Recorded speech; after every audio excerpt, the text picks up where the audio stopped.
நெகேமியா 4ஆம் அதிகாரம் 1ஆம் வசனம் முதல் 23ஆம் வசனம் வரை. நாங்கள் அலங்கத்தை கட்டுகிற செய்தியை சன்பல்லாத் கேட்டபோது அவன் கோபித்து எரிச்சலடைந்து யூதரை சக்கந்தம் பண்ணி, அந்த அற்பமான யூதர் செய்கிறது என்ன? அவர்களுக்கு இடம் கொடுக்கப்படுமோ? பலியிடுவார்களோ? ஒரு நாளிலே முடித்து போடுவார்களோ? சுட்டெரித்து போடப்பட்டு மண்மேடுகளான கற்களுக்கு உயிர் கொடுப்பார்களோ என்று தன் சகோதரருக்கும் சமாரியாவின் சேனைக்கு முன்பாக சொன்னான். அப்பொழுது அம்மோனியனாகிய தொபியா அவன் பக்கத்தில் நின்று, அவர்கள் கட்டினாலும் என்ன, ஒரு நரி ஏறி போனால் அவர்களுடைய கல் மதில் இடிந்து போகும் என்றான். எங்கள் தேவனே, நாங்கள் அவமதிக்கப்படுகிறதை கேட்டு அவர்கள் நிந்திக்கிற நிந்தையை அவர்கள் தலையின் மேல் திருப்பி அவர்களை சிறையிருப்பின் தேசத்திலே சூறைக்கு ஒப்புக்கொடும். அவர்கள் அக்கிரமத்தை மூடி போடாதேயும், அவர்கள் பாவம் உமக்கு முன்பாக கொலைக்கப்படாதிருப்பதாக. கட்டுகிறவர்களுக்கு மனமடிவுண்டாக பேசினார்களே, நாங்கள் அலங்கத்தை கட்டி வந்தோம், அலங்கமெல்லாம் பாதி மட்டும் ஒன்றாய் இணைந்து உயர்ந்தது. ஜனங்கள் வேலை செய்கிறதற்கு ஆவலாய் இருந்தார்கள். எருசலேமின் அலங்கத்தை கட்டுகிற வேலை வளர்ந்தேறுகிறது என்றும் இடிக்கப்பட்ட இடங்கள் அடைபட்டு வருகிறது என்றும் சன்பல்லாத்தும் தொபியாவும் அரபியரும் அம்மோனியரும் அஸ்தோதியரும் கேட்டபோது அவர்கள் மிகவும் எரிச்சலாகி எருசலேமின் மேல் யுத்தம் பண்ண எல்லாரும் ஏகமாய் வரவும் வேலையை தடுக்கவும் கட்டுப்பாடு பண்ணினார்கள். ஆனாலும் நாங்கள் எங்கள் தேவனை நோக்கி ஜெபம் பண்ணி அவர்கள் நிமித்தம் இரவும் பகலும் ஜாமம் காக்கிறவர்களை வைத்தோம். அப்பொழுது யூதா மனிதர், சுமைகாரரின் பலன் குறைந்து போகிறது, மண்மேடு மிச்சமாய் இருக்கிறது, நாங்கள் அலங்கத்தை கட்டக்கூடாது என்றார்கள். எங்கள் சத்துருக்களோ வென்றால் நாங்கள் அவர்கள் நடுவே வந்து அவர்களை கொன்று போடு மட்டும் அவர்கள் அதை அறியாமலும் பாராமலும் இருக்க வேண்டும். இவ்விதமாய் அந்த வேலையை ஓய பண்ணுவோம் என்றார்கள். அதை அவர்கள் அண்டையிலே குடியிருக்கிற யூதரும் பல இடங்களிலும் இருந்து எங்களிடத்திற்கு வந்து 10 விசை எங்களுக்கு சொன்னார்கள்.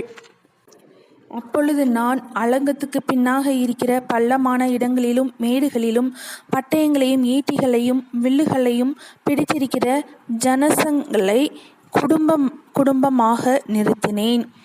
அதை நான் பார்த்து எழும்பி பிரபுக்களையும் அதிகாரிகளையும் மற்ற ஜனங்களையும் நோக்கி, அவர்களுக்கு பயப்படாதிருங்கள், நீங்கள் மகத்துவமும் பயங்கரமான ஆண்டவரை நினைத்து உங்கள் சகோதரருக்காகவும் உங்கள் குமாரருக்காகவும் உங்கள் குமாரத்திகளுக்காகவும் உங்கள் மனைவிகளுக்காகவும் உங்கள் வீடுகளுக்காகவும் யுத்தம் பண்ணுங்கள் என்றேன். எங்களுக்கு செய்தி தெரிய வந்ததென்றும் தேவன் அவர்கள் ஆலோசனையை அபத்தமாக்கினார் என்றும் எங்கள் பகைஞர் கேட்டபோது நாங்கள் எல்லாரும் அவரவர் தங்கள் வேலையை செய்ய அலங்கத்துக்கு திரும்பினோம். அன்று முதற்கொண்டு என் வேலைக்காரரில் பாதி பேர் வேலை செய்தார்கள், பாதி பேர் ஈட்டிகளையும் பரிசைகளையும் வில்லுகளையும் கவசங்களையும் பிடித்து நின்றார்கள். அதிகாரிகள் யூதா வம்சத்தார் எல்லாருக்கும் பின்னாக நின்றார்கள். அலங்கத்திலே கட்டுகிறவர்களும் சுமை சுமைக்கிறவர்களும் சுமையேற்றுகிறவர்களும் அவரவர் ஒரு கையினாலே வேலை செய்து மறு கையினாலே ஆயுதம் பிடித்திருந்தார்கள்.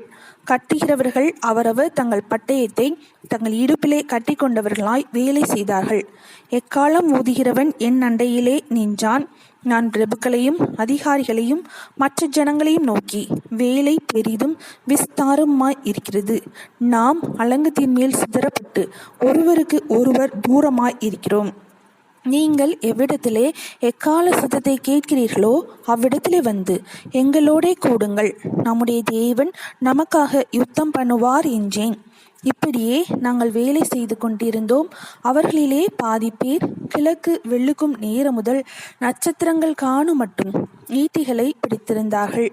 அக்காலத்திலே நான் ஜனங்களை பார்த்து, ராமாறு நமக்கு காவலுக்கும் பகல் மாறு வேலைக்கும் உதவ அவரவர் தங்கள் வேலைக்காரரோடும் கூட எருசலேமுக்குள்ளே தங்க கடவர்கள் என்று சொல்லி, நானாகிலும் என் சகோதரராகிலும் என் வேலைக்காரராகிலும் என்னை பின்பற்றி காவல் காய்க்கிற சேவகராகிலும் எங்கள் வஸ்திரங்களை களைந்து போடாதிருந்தோம்.